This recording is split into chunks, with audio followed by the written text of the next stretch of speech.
ఏపీలో 10థ్ ఫలితాలు విడుదల చేయడం జరిగింది. అయితే ఈసారి కూడా బాలికలే పైచేయి సాధించారు.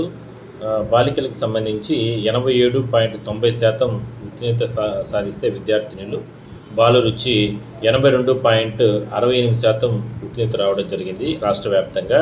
సో ఓవరాల్‌గా చూస్తే టోటల్‌గా 85.25% విద్యార్థులు పాస్ అయ్యారు. ఆ పర్సెంటేజ్ తెచ్చారు. అయితే దీనికి సంబంధించి కాసేపటి క్రితమే మంత్రి నారా లోకేష్ రిజల్ట్స్‌కి సంబంధించి ఫలితాలను విడుదల చేశారు ఆయన చేతుల మీదుగా. రకరకాల వెబ్‌సైట్స్ ఉన్నాయి. అదేవిధంగానే ప్రభుత్వం కూడా వాట్సాప్ యాప్ కావచ్చు, అదేవిధంగానే రిజల్ట్స్‌కి సంబంధించి ఒక వెబ్‌సైట్ results.bsc.ap.gov.in అనేటటువంటి వెబ్‌సైట్ నుంచి కూడా మనము వాటిని అంటే ఫలితాలను చెక్ చేసుకోవచ్చు. ఆ వెబ్‌సైట్ కూడా నేను పైన నోట్ చేస్తాను.